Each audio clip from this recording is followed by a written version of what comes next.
Yo, yo. Hello, you alright? What's going on? Hi, you alright?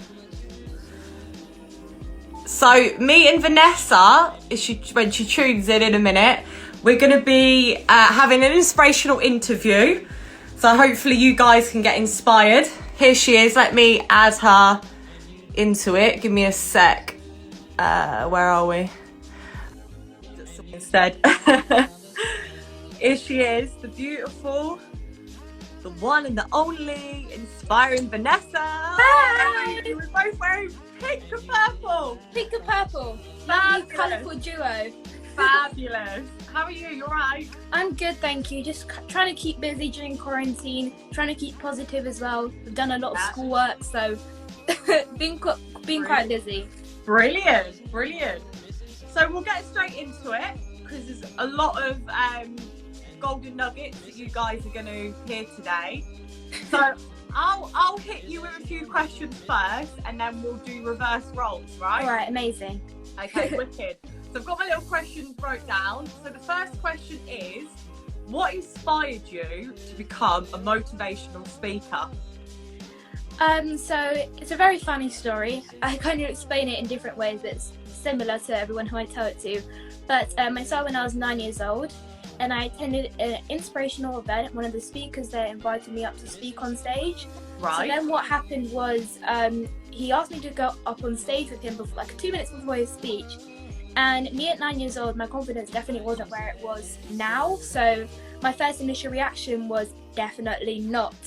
And for me to kind of understand that if I never went on stage, what kind of would have happened from there. But I kind of had to think to myself, this is a good opportunity. My mum gave me those encouraging words. Oh, so I was like, you know what, it's just going to be like a really small little talk. I'm just going to stand there, say something, I could just run off stage. So I went up on stage to some affirmations because my mum had already started her personal development journey. So then I went on stage, said some affirmations, went back off stage, and then I kind of realised if I can help people and also speak on stage and travel around the world at the same time, that was kind of an ideal job to me at 9 years old. So I just wanted to start doing that, and then I also wanted to make a YouTube channel, and that's kind of how Inspiring Vanessa started or began. Can I just ask you a quick question on that? Because to be so young and to just have that little experience and then realise what you could do with that, how did your brain see that vision from just going on stage? Because for me, it took a lot more to figure it out. So just to like, do you think it's because you're young and you're fresh and, you know what I mean, you haven't got in the wrong crowd and you just seen that opportunity? Do you think that's why you realised it so easily? I mean, partly yes, because I feel like for my whole life I've been a very hardworking individual, so I'm always very focused on what I'm doing. So I feel like I'm a very driven person in terms of what I want to do. So I felt when the opportunity came along, or an idea, for me I have so many ideas, but usually I don't actually get to finish them. So when I had this idea, I was like, well, this is actually something I could do straight away, kind of put action into it straight away. And also I was getting feedback from the people in the audience who had heard what I said.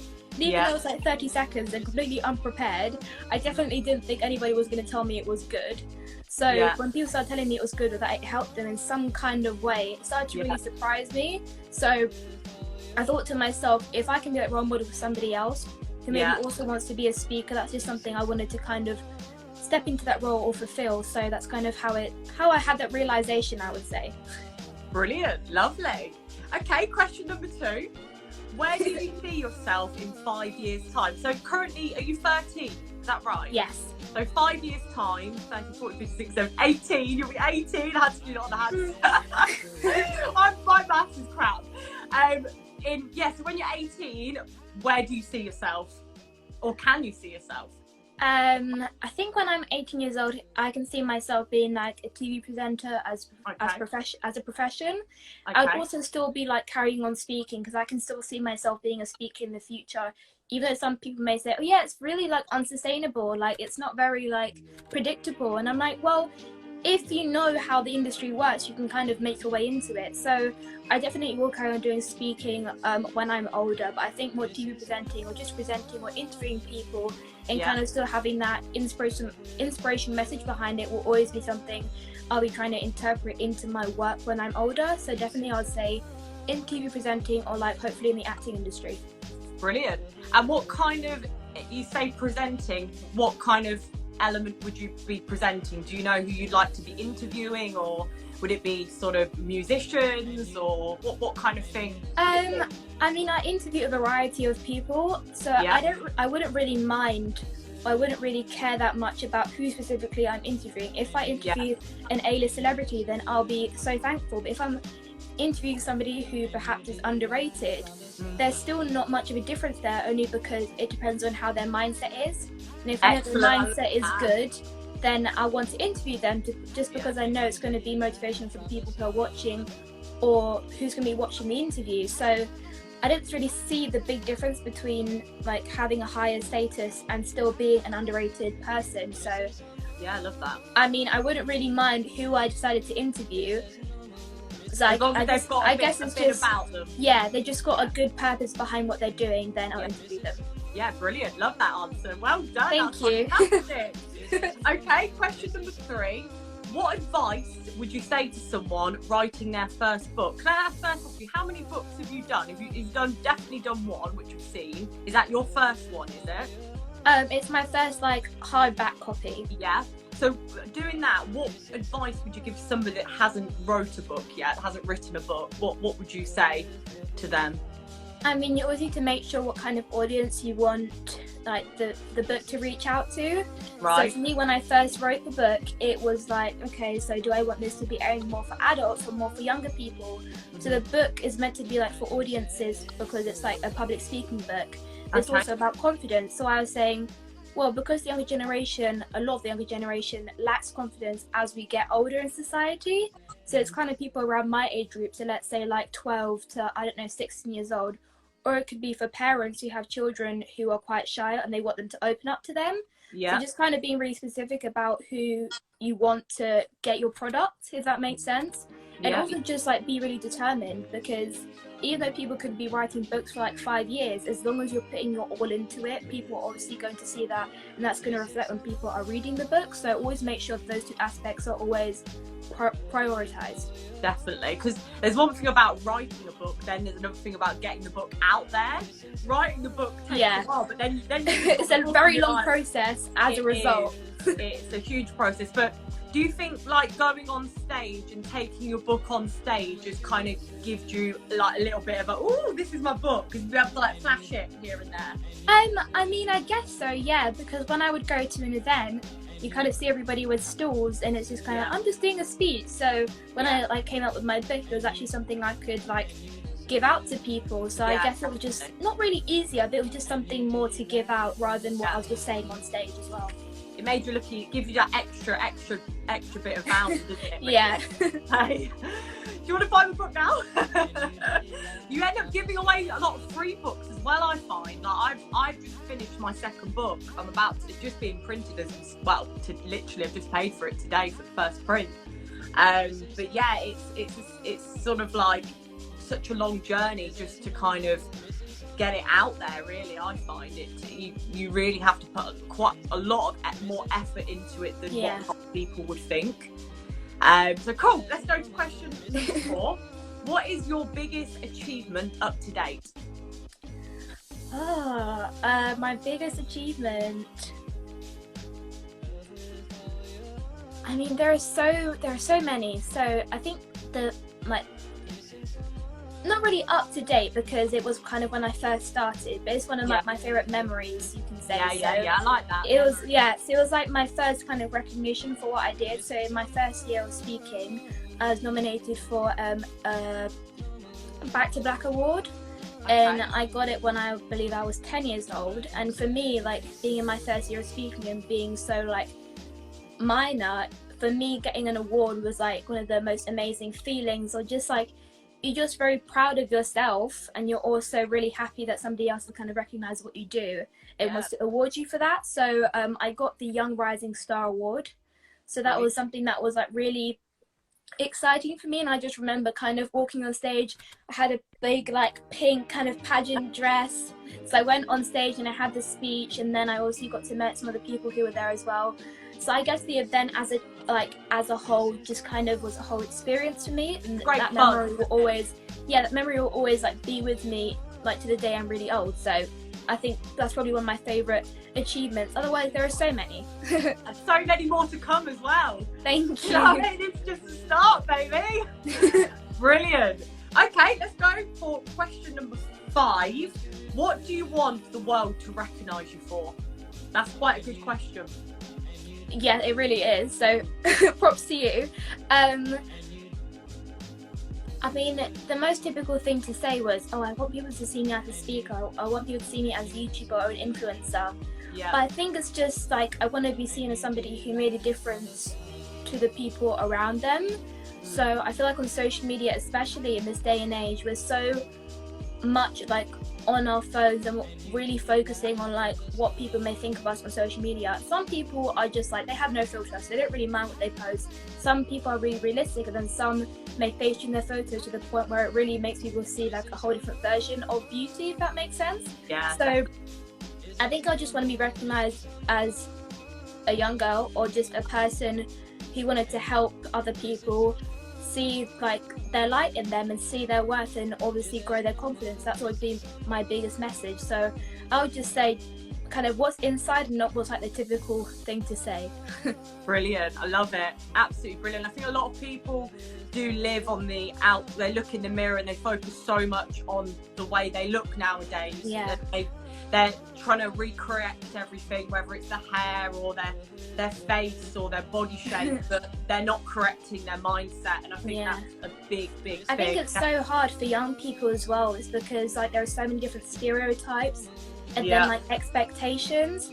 Like, I'm not going to sit here on this live and act like that I've never been insecure before, that I've never like not liked a feature on my face before because I've seen someone's video and been like, well, why don't I look like that? Or why don't I have this type of feature? Or why can't I just feel like that on a video or in a photo? So I think it's like a whole personal growth journey for people on social media to kind of hopefully realize their worth and their beauty and their individuality. So I think it's a big thing amongst the young generation, or for anybody, you can say.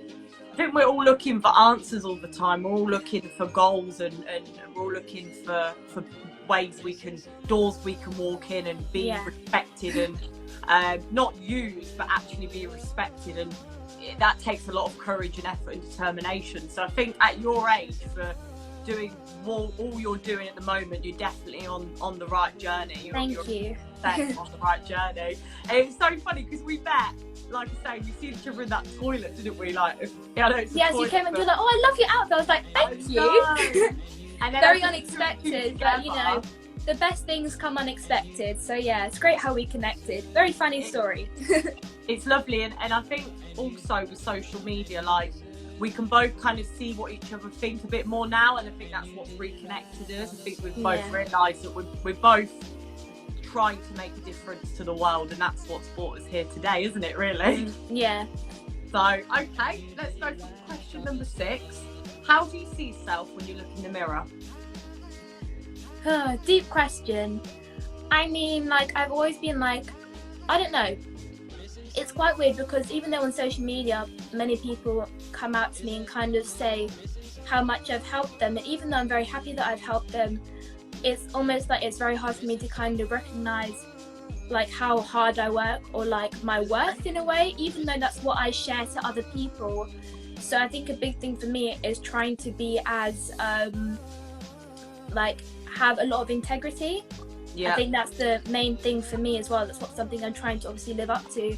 But at the same time, I'm a teenager at the end of the day. You sure are. Most of my audience are teenagers, so it's not like I'm a person or an adult who has been through everything and can kind of give all the advice, but it's almost like we're on a journey together. So I think that's a really big element towards kind of what I do. But when I look in the mirror, I kind of look at my hair, because it's one of my favourite features about myself, I would say. I mean, sometimes I'm kind of like looking for different flaws on my face to kind of fix up, and I feel like everybody does that sometimes, but I feel like it's just been quite hard for me to kind of realize or recognize like how much I'm helping people. Yeah. So I think it's always been hard for me to kind of not be humble in a way, not like be arrogant and vain, but I've always been like very humble as a person. So I wouldn't want people to kind of, maybe at school I wouldn't want people to know what I did, just because I didn't want to seem different towards other people. Fair enough. I think that's a big lesson that I've had to kind of learn over time. Fair enough. It's interesting. Really interesting. I didn't expect you to say that. And who is your role model? Obviously, your mum is. I've seen your mum. Like, your mum looks like she's your PA. Your mum's it all, isn't she? Basically, she's really supporting you on this journey. And have you got any brothers or sisters? No, it's just me and my mum. And my cat. And my cat. What's your cat? What's your cat called? Joey. Joey, lovely. Yeah. Well, I've got Tiger Woo. I'm just going to show you Tiger Woo quickly. One sec. Okay.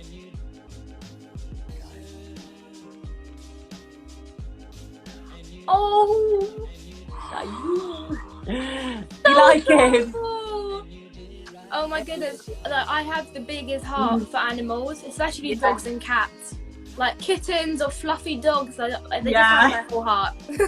He looks a bit like well, people say when he goes to the park, people think he's a cat. So yeah, it is interesting. Maybe if you saw the back of him, it would kind of appear to be a cat, and then it turns its face and it's like 100%. Yeah, he's lovely. I got him from Russia. Wow. So yeah, no, he's special. I look after him, and you know what I mean, take him on walks every day. But no, it is. I think dogs are family. Like any cat or dog, you create like a real physical bond and a connection with them. And even when I'm like creating anything for my business or doing anything, my dog's always quite near to me, and it kind of gives me like more encouragement to like keep typing. Yeah. Moving, because you know what I mean, it's just totally agree with you. But like my cat is almost like, some people say, like, in a way I do agree with them, but like dogs can be like more as a companion than cats can, because cats might be a bit more distant. But like my cat is very unique in the way she kind of has different like moods. So like one time she'll be like really snuggly, and then the other time, like if you even touch her, she'll just like pounce at you. But when I'm like sleeping, she'll kind of like lie on top of me, and it's still nice to kind of have an animal there, or just have a pet there, or just like someone there, you can say, just kind of being there with you. Yeah, my cat can definitely read my mind, and my mum's mind. It's very weird, because if like she has a scratch and we need to try and heal it or put something on it, the minute we think about doing it, she just starts to run away, and I'm like, how does she know? I mean, animals just have a whole different mind. Yeah. What is your top? Is it, you got puffs on your top? Yeah, it's just I like these that. sleeves. Thank you. It's from Bershka. From where? Bershka. Bershka. Nice. There's so many stuff online, isn't there? You get endorsed in it. I'm literally, I love it. Okay, then, shall we flip the script then? Do you want to ask me the questions? Yes, thank you for all your questions as well. They're really I'm nice. surprised more people are not viewing. Where is everyone? They're all sitting in sunshine. It's fine, they can always watch it on replay anyway. I've got quite a lot of people on my Instagram. I don't know why they're not tuning in. I don't know, maybe people, I was about to say maybe people are out, but some people do daily walks. I mean, after Boris Johnson's speech, we don't really know what to do anymore. I'm not even watching his speeches, to be honest. All I'm doing is waiting. I think I had to watch it for the second time for like an English homework, and I just didn't really want to watch it because I was just so over everything what he was saying. The thing is, he will speak, and then everyone will do like a meme to like take the myth out of him. You know, like one of them things. And then you just I've seen like memes, and it's like, go to work, don't go to work. Go to work, don't go to work. And I was literally, me and my mum were in hysterics. It's so funny. Like, I know we should be taking it seriously, but it just can't help it. The memes are just, they are great. I called it a meme. A meme? I called it a meme. I don't know, because people pronounce things very differently anyways. But the first question I have for you is, what kind of inspired you to start doing your career, and why? Wow, that's a good question. I think the inspiration came from being in the wrong crowd. So from age 14 to 21, I got lost in the wrong crowd. I was drinking, drugs, smoking and stealing for 7 years. And I'm absolutely not proud of it, but it's part of my story, and definitely had to go through a lot of life lessons and a lot of bad moments to kind of really find my purpose. So I'm actually from like a really beautiful farmhouse in the countryside. So I've been brought up in the middle of nowhere, basically. And when you're brought up in the middle of nowhere, when you choose to like hang around with different friends, it's not like I could just walk into the city and hang around with close friends. It was like I had to like choose the city. So I'd like choose different places. So not just one place, but I'd go to different places. And obviously when you're young, you just kind of, you can get inspired so easily when you're young. And I was getting inspired by the wrong things. So during the 7 years, I won't go too much into it now, but I did learn a lot of life lessons and a lot of seriously bad moments with bumping into a lot of different people, having really like small-minded conversations, basically. And that was quite consistent. Like everyone I hung around with, it was just like there was no real appreciation to life that much. It was just kind of taking advantage out of the materialistic things and drinking and just taking advantage out of everything, really, and losing my inner value. So obviously when I was 21, that's when I kind of started to find my purpose. So basically I moved out of my mum's house because I lost my driving license drink driving. And obviously living in a farmhouse in the countryside, you can't like to be like in with no car, you can't go anywhere. So I just had no choice than to move out. So I moved to Leicester, that's where I live now. And when I moved here, my father, who currently was living here, said to me, well, there's a bed sit going, would you like us to sort it out for you? Because my mum and dad, they were property developers. So I moved into this bed sit, and at this point I was drinking, smoking, drugs, stealing, hanging around with the wrong crowd. This is all at age sort of 20, 21. And I've been doing this for so many years that was life. That's what I did. Every time you do something, it gets, and you keep doing it, it just gets worse and worse and worse. And I was just doing it every week, week in, week out, week in, week out. So when I moved here, straight back into the wrong crowd. And my dad at the time didn't really have a relationship with me because my mum and dad, they split up when I was 14. And that's why my dad lived in Leicester and gave me the opportunity for the bed sit, is because he's seen that I was basically hitting rock bottom, and he tried to give me an opportunity to save a net to basically save me. So I moved into that bed sit, and basically I just kept getting in more trouble with the police and more trouble with the wrong crowd. And I was having even though it was a bed sit, I was having sort of 5 or 15 people round at 6 in the morning, and it was just completely the opposite of what I ever wanted for myself. But because I'd been damaging my brain for so many years, I didn't see anything any different. So basically I got done for stealing. I had to do community service, and then when that happened, my family basically disowned me. My dad didn't want to know me, my mum didn't want to know me, and I literally hit like so like raw that it was like I realised that I wasn't just damaging myself, I was actually damaging everybody around me.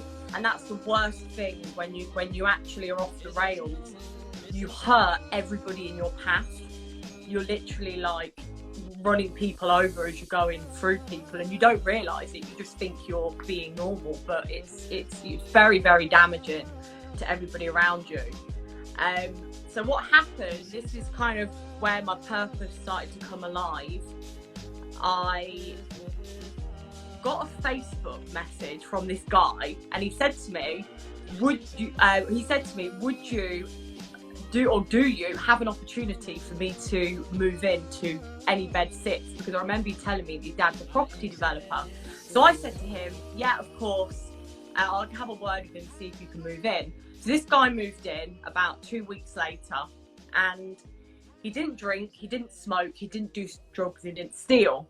So obviously hanging around with somebody like that, week after week, month after month, my habits started to change.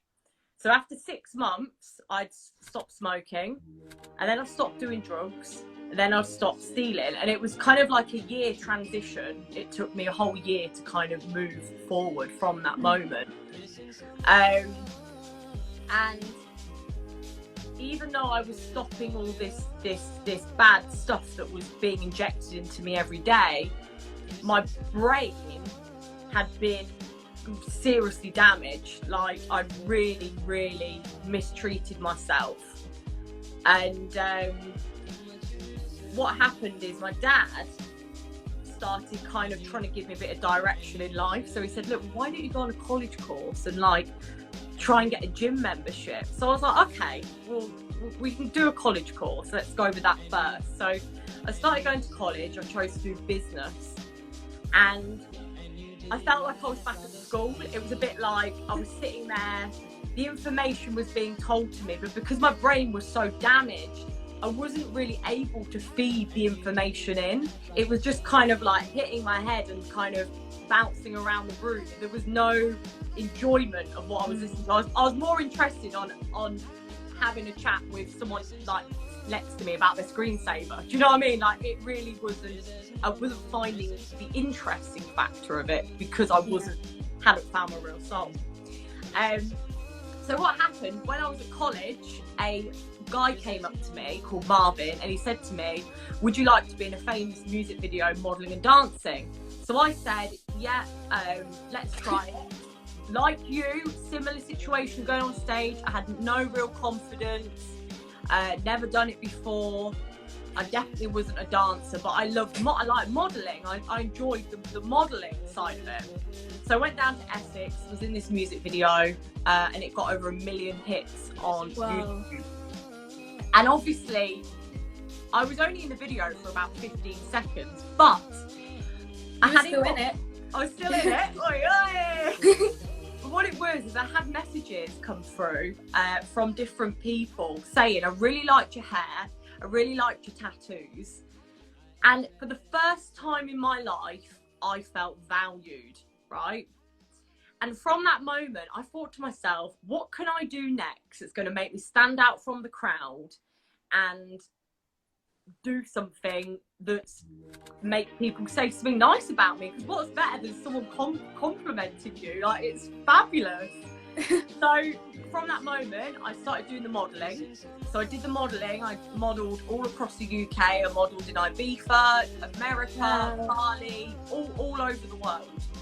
And I just started doing it bit by bit by bit. But the thing is, I've got full sleeve tattoo. I've got tattoo on my leg as well.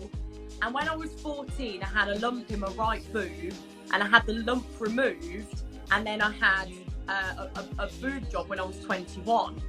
So to be in the modelling industry, to like be a woman and covered in tattoos and boobs, like, I wasn't really finding my way with it. I wasn't finding any big money in it. I wasn't finding any kind of big opportunity. And I was really, really putting myself out there thinking I was going to be this model, right?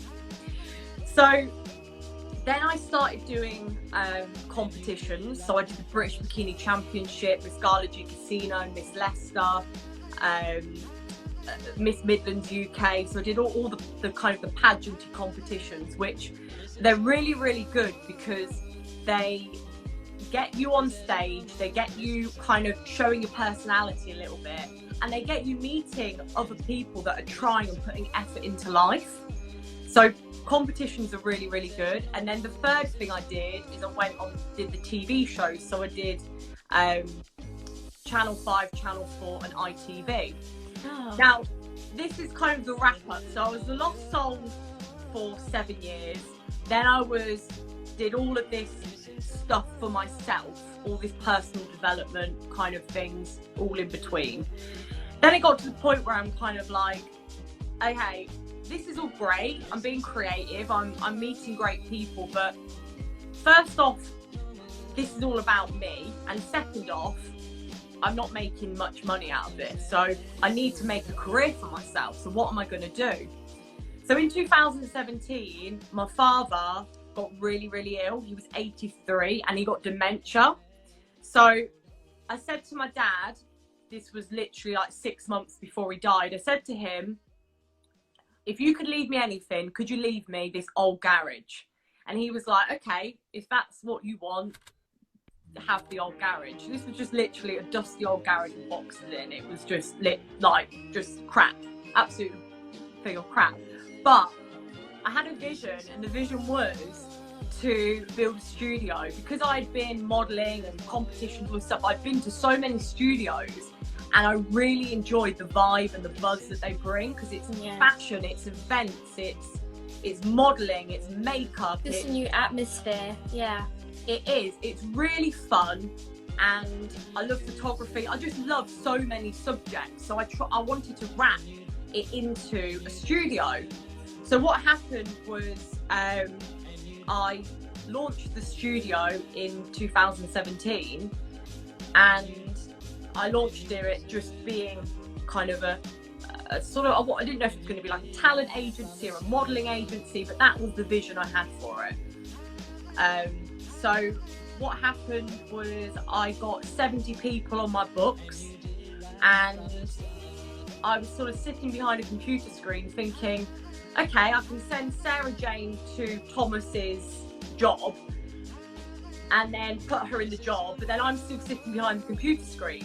And I just felt like that process wasn't for me. Like, I like to live, like same as you, I like to live 50% for me, but 50% for others. Yeah. And that process was more 70% for others. I didn't feel like it was enough for me. So what happened was I had a real awakening in sort of 2016, 2017. And the awakening was spending that time alone, that quality time alone, it really, really grows your soul. So just by going out to the countryside and connecting to nature and looking up at the universe at night and physically seeing the depth of the universe and the stars and the moon and how it is sitting above us and around us day in, day out, that gave me a power. It gave me a feeling of magic and passion and just absolutely off this world, basically. And from that moment, I found out that, first of all, only at sort of, you know what I mean, I didn't know we were on a planet until later on in my life. But when I found out we were on a planet, then I realised, okay, so if we're on a planet, then surely the moon and the sun are floating. So we're not just on a planet, but we're on a planet floating in the universe. And that for me is absolutely amazing. Like, I could not think of any one more. Like, for me, being a skeleton is one thing, but to be on a planet floating, like, in the universe, if that's just floating, do you know what I mean? Floating around, that is the gift. That's the vision. And I started doing a bit of homework, like asking people if they knew, and so many people would shut me down. They'd be like, nah, don't talk about the planet, or don't. People are so, like, completely, a lot of people are so unaware of it. And I thought, this is a message that I need to tell people. So I did my first Women Empowerment session in 2017. I got 6 women in the studio for £45 a piece. And I did a 6-hour session, and it was absolutely fantastic. I'd never done it before in my life. I didn't have any physical training, and I just went for it, raw as anything. And since then, the rest has been history. I've literally made a journey for myself out of a creative, unique, interesting vision. And now I'm at the point where I'm training life coaches to become life coaches after 2 years. I'm physically training them. Do you know what I mean? And to have that vision only after 2 years, and to now be in that boat, to know that I've got enough about me to actually encourage other people to do what I'm doing, is absolutely amazing. And I just can't wait to keep going forward and connect with people like yourselves. I won't speak that long on the other questions, I promise. Sorry. No, it's okay. I think everybody was as intrigued as I was, just kind of listening to your whole journey, and it just goes to show, like, I would never think that happened in your past because of what you're doing now. So it just goes to show that you kind of never know what people had been going through or what has happened in people's past. And I think more people should start accepting what actually happens for people to get to that realization that they decide to change their lives and decide to start doing what they're doing that's going to motivate other people. So, I mean, thank you for sharing your story, kind of about how your journey and how you started, because it was very, very powerful. I did miss a bit out at the start. That's why I was sort of fasting with words, because I missed like a big chunk out at the start because I didn't want to go all in. But I just want to say one thing, just to touch up on that I am glad. I don't like saying it, but I'm going to say it. I am glad for every single thing that I've been through, because it's made me the person I am today. And now I can sit with anybody, from somebody high up in the game or somebody low, like you said, and I can inspire them. And it doesn't matter if you're a millionaire or you're somebody who's at rock bottom, I can inspire you. And that's just, for me, it just speaks volumes. Yeah, I think the most important thing for people who just kind of want to inspire others or motivate others to kind of be a better version of themselves is that the numbers don't really matter. The amount of followers you have or the amount of people you impact, like, as long as it's at least one person that kind of gets to see a different perspective of their lifestyle.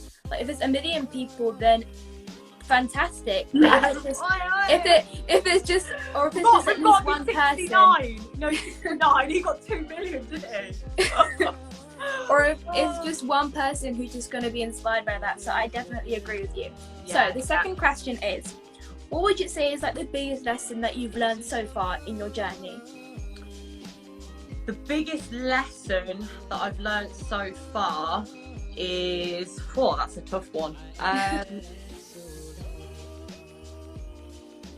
think sort of trust your instincts is a big one. I think you kind of you get tangled up sometimes, but you get tangled up by kind of listening to others a lot. I've probably got a better answer for that, actually. Let me can you repeat the question one more time? What would you say is the biggest lesson that you've learned in your journey so far? Success is a lot harder than what you think.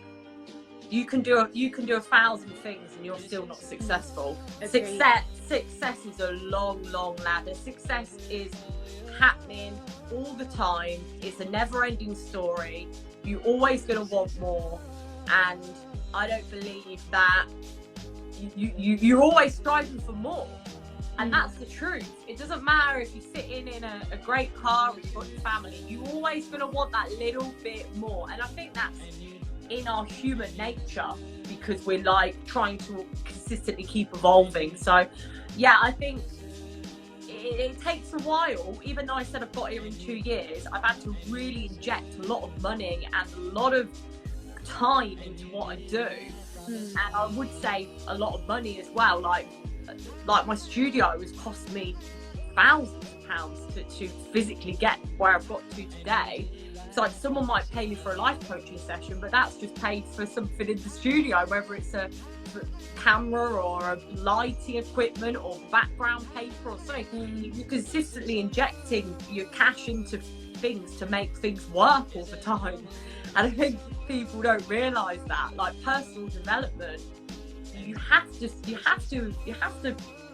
pay for it. It doesn't always fall out the sky. You know what I mean? Success is worth just it. a big investment. Like, It is. not only just like in money terms, but it's an investment in yourself to kind of be emotionally prepared for setbacks. So I think it's just a massive investment as a whole as well. And I actually remember a quote, and it's kind of about success, and people only see the top of the iceberg. Yeah. They don't see all the hard work that's kind of gone on to where people have gone to. So that's why I always want to share like celebrity stories on how they actually got to where they were, because I don't think they're recognized enough. So I definitely agree with what you just said. Success, it does not come easy as people may think it does. So it's definitely a lot of hard work and effort and determination that goes into it. So, and human connection as well is a big thing. You've got to consistently be like connecting to humans. Like, if you haven't got a connection with the human race, then you will never really be properly successful in my eyes. Yeah, success comes from connection. Definitely. So the third question is, what keeps you motivated to keep striving forward? I think the motivation comes from two things. The first thing is how far I've come from being that lost soul. Do you know what I mean? From being a person who was off the rails, doing class A drugs, to then being a person who is able to speak freely about it and actually impact others. I think that definitely is one thing. And then the second thing is, my dad died like, it was in 2017, so I see my dad in the coffin, and one thing about somebody close to you dying, but another thing physically seeing their body dead in a coffin, that was quite heavy on me. And for me, it actually inspired me to just keep doing more out of my time here, because no one wants to be in a, well, not saying no one, but most people don't want to be in a coffin, and I for sure, my soul is absolutely not that way inclined at all. So I will do everything I possibly can to kind of let that moment not come as, you know what I mean, as quick as it not come, really. So my dad's a huge inspiration on me, because he was 83, he's a multi-millionaire. He had a massive heart for helping others and kind of building his success, and now he's not here. He's left me to kind of keep the reins going and inspire people, because I believe that your parents live inside of you. So my mum and my dad are actually part of my DNA, so they are physically in me anyway still. So yeah, just keep inspiring, really. It's the main thing. But they're the two things: being a lost soul and my father. Well, first of all, I'm sorry for your loss, first of all, because I can imagine. I was going to show you. I'll show you a picture. Hold on. Oh God, we've got pictures coming up all over the place. Oh, there we go. It's a bit dusty, love. Let me get the dust on the slippery. It's a bit dusty. Right, there you go. So that's my dad, my sister. That's me, my brother, and my sister, and there's my dad in the middle. Oh, yeah. It's a lovely photo. Yeah, photos for me, like, oh my God, I love photos. Like, I just love photos. I think they're absolutely amazing. They just hold a memory. Yeah. The photos in my top 5 of loves. Yeah. Sorry. Well, first of all, I am sorry for your loss, but I also think it's such a beautiful thing. It's such a beautiful thing that it's kind of like, I totally agree with you that like the impact your parents make in your life will obviously live on with you till like for the rest of your life. So I definitely agree with what you were saying, and it's just a beautiful thing. That's something that kind of keeps you moving forward in terms of just kind of what you do anyways. But the fourth question, you're welcome. You're so welcome. We can give a virtual hug. Yeah, virtual hug. Virtual hug. Looks a bit funny, doesn't it? So the fourth question is, you are on social media, and I am also, sure am. and those are watching probably are as well. So do you think social media is a good or a bad thing towards people? Like, is it bad or good influence? It's got both. It's got the yin and the yang factor to it. So it's got both elements, really. For me, it is absolutely phenomenal. So I'm going to speak from me rather than speaking from someone else, because if I spoke from somebody else, I would give a different opinion. But I'm going to speak predominantly for me and what social media does for me. Social media for me has been a great form of self-expression, and without it, I think I would probably suffer more with mental health, and I would probably suffer more with depression if I didn't have it, because of the way my personality is. It's so outgoing and confident and vibrant. Without being able, I love inspiring, so without having it, I wouldn't be able to inject my personality and kind of evolve. I evolve myself on the platform. Like, I've posted 21,000 times. I am evolving myself.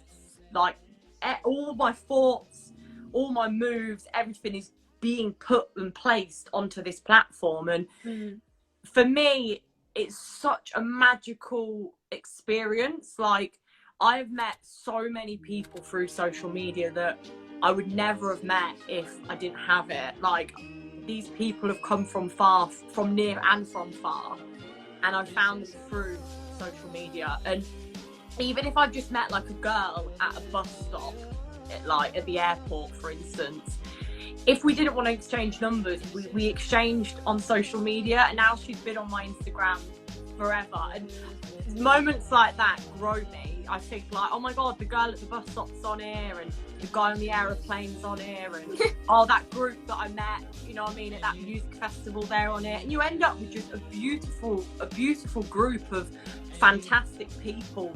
And then also, like, there's so many like funny videos and animals, and I think it's where where your attention lies is what social media does for you. It's where you place your attention. Don't get me wrong, there's obviously, if I see like something like animals being hurt or something like that, yeah, it does throw me off guard, it does make me upset. But at the end of the day, there's good and bad in this world. People need to just realise that. It's never going to be all good. It's never going to be all bad. It's been good and bad for 400 billion years, and it will be like that until the planet blows up. It's always going to be good and bad. That's it. There's nothing you can do about it. There's far too many people here to control everybody, even though the coronavirus has basically controlled everybody, but it hasn't controlled everybody. It's still mental abuse, there's still a lot of suicide, there's still all these things that go on. You can never fully control everybody. So for me, social media has built my whole career. It has given me the full reins of how to build my business and connect with the right people and inject my personality in the right fields to stand out from the crowd. It is the number one thing in my life, and I absolutely love it. I think you just preached facts. I definitely agree with everything that you were saying as well. I mean, I love people, you see. Yeah. Social media, forget the word social media, replace social media with the word people, and then tell me you don't love social media. Social media is people. So if you tell me I don't like social media, you're telling me that you don't like people. There you go. That's it. I mean, like at school before, like let's say in ICT, we would obviously be learning about like e-safety. And although there are some bad things or bad experiences that happen to people on social media, and we still do need to be aware of those things, because some of those things have happened to me myself as well. But it hasn't stopped me from kind of sharing what I do. And as you said as well, it's kind of like you have a whole group of people. It's like a new community that you're a part of. So I think for other people who may not feel like they're a part of something, and then to go onto social media and they have someone to talk to, even if it's online, you're not seeing someone face to face, there's still that kind of sense of communication and actually letting out all your inner thoughts to someone online. So I definitely agree with what you're saying. I do love the whole block button. Like, don't get me wrong, I probably block like, I'd say like 5 to 10 people a week, but I only block them if they're sexually rude towards me, then they get blocked. But apart from that, I always answer to people. I'm quite kind, and I never sort of like you said before, just because they've got 100 followers or whatever, I'll always reply. I'm not someone who has like loads of like messages that have not been read. I read all my messages always. Yeah, and same here. Yeah, I think a lot of celebrities, a lot of people who become big, I know that they might get a lot of messages, but even if they get pay somebody to reply as a fan base, I think that's a really great thing to do. I definitely agree with you, because like my mum was actually telling me, like, because when we look through the request, when she looked through the request and it's somebody messaging me about saying that they're inspired by what I do, it's kind of like you either just send them like even like a heart or an emoji, or you just say thank you. It's just kind of like the impact that you make, because other like celebrities, you can say, obviously they wouldn't take the time out of their day to actually like look through their messages, because like we can't even imagine to think, like, let's say how many messages Beyonce gets. Yeah, I know. With her amount of following. So can we just say big up?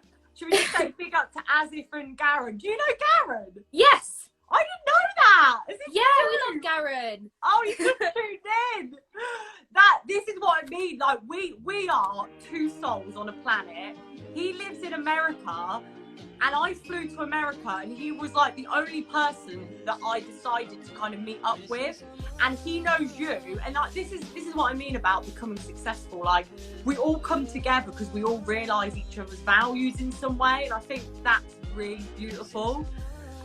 But yeah, he's absolutely fantastic. He's top of the range. He's amazing. I mean, me and my mum have always watched his videos. We've been to some of his events in London. I mean, he already knows that we love him. So I'm hoping when all this is over and we hopefully go back to the US, then we'll definitely meet up with Garen again if he's not coming to London anyways. But the next question, the next question is, who would you say are your top 3 favourite motivational speakers and why? So Oprah Winfrey, number 1.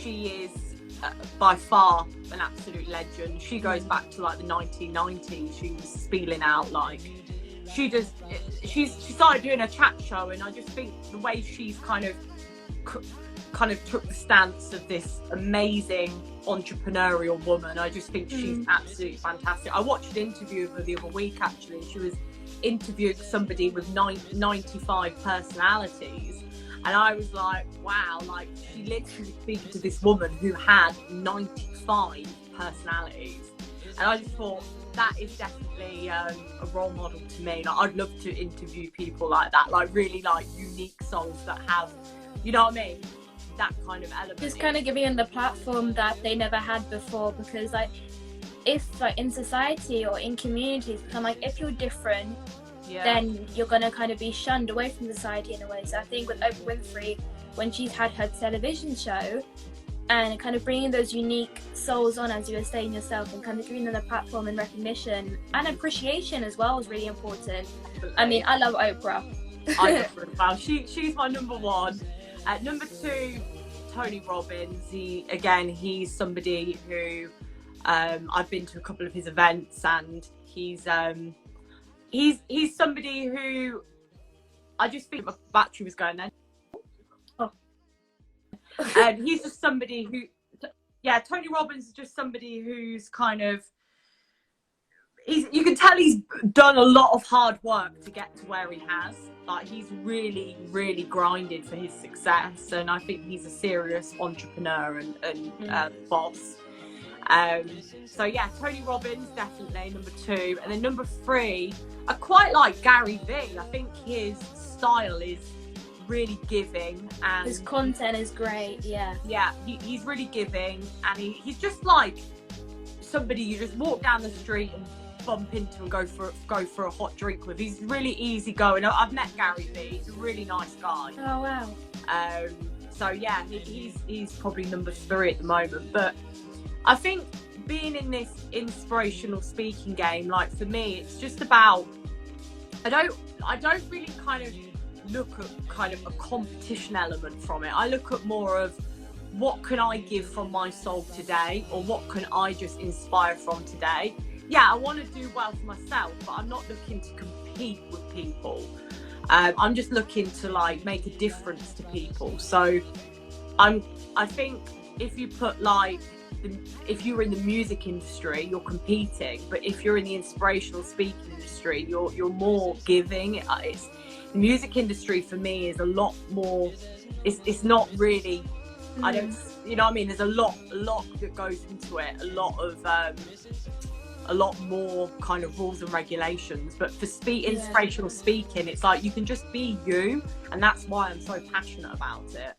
Is that you can I feel like with any industry, like there are some individuals that kind of want to create it into like a competitive industry, and it's really not like that, because any industry that anybody can go into, it's kind of like the more people give out or like they help each other, the more likely you're going to reach success faster, or when you want to reach success, or like whatever your idea is of that. But I feel like some individuals just kind of want to bring themselves up and don't really care about other people's success. So I thought we should just share that message more, that just kind of spread more love than kind of spread negativity or just competition, because you just start to like, you lose the connection, as you were saying. Even on social media, there are people who hate on other people's videos or posts, and it's like, what is really the idea behind it, and why are you doing that? Because people are hurting so much that they feel the need to hurt others. Just quickly, that's the only thing I don't like, is what you just said. The comments. That's the one thing that can be one. Even if you're an amazing person, one comment could really hurt. It's so weird. It can just like hurt. Only if you give them the power to. That's what I always say. Yeah. I think when you are a deep person, though, the power can be touched. You can prod it so easily. That's what I'm quite a sensitive person, really, I'd say. So the fifth question is, what is your biggest dream or goal? Biggest dream is to probably have an audience of like 10,000 people standing in front of me and hyping it up on stage, and having like DJ. I can definitely imagine you just kind of like, I don't know, bringing your energy across the whole audience. Yeah, I can definitely imagine that. I've done like 400 people. That's been my biggest audience, and that was at my own event as well. So if I could do 400 people, I can do 10,000. So the dream for me is to have a huge audience, like going globally, like at different events, like having like manager and a big team and all of that, and that'd be fantastic. And then the second thing is to have more books, because obviously I've got 2 books, but I'd like to have like probably, I don't know, as many books. Collection. yeah, like quite a large book collection. And then the third thing, there was another thing that I was going to say, is there was something else. Did it kind of just go out of your head? Oh, I would love to have my own TV show. Same here, yeah. Absolutely, like for me, like that's it's only got 2 minutes left. Do we have to log on and log off? I'm not sure. Oh, it's counting down from 2 minutes. Really? Yeah, it is, yeah. It lets you come on for an hour and then it stops you. Okay. Well, last question quickly. Yeah. So yeah, is TV show. What can we be expecting from you in the future? Big things, baby, big things. You gotta keep the future hush. We'll keep the suspense going. But thank you so much for interviewing me, and it was lovely interviewing you as well. So yeah, I mean, thank you for having me on here. I'll just quickly say one thing. For this year, the future is just about kind of inspiring people with my workshops. I've got some really special courses that I've been creating, and they're all being released this summer. So yeah, this year is just about getting more and more people off their ass, finding their purpose, helping them find more things about themselves. Really, I just like helping people, so I think that wraps up. Same here. I think everybody on this live does as well. Yeah, we just want to help people. But I want to say one thing to you: if you ever need my help, or you ever need a reference, or you ever need anything, like literally just ask me. Thank you. I'll definitely keep that in mind. Well, thank you so much. Oh, is it off? No. It is. I'm here. It has been an hour, so just Is it? I'm here. The time just turned, but it is got still 20 on there seconds. anyways. Okay, well, hopefully I'll speak to you soon, and thank you so much for having me on here as well. That's fine. I love you lots. Peace out. Hello Thank to you. your mum, please. Bye. Love ya. Bye. Aww. Missing someone, is as normal. Missing someone, and missing someone.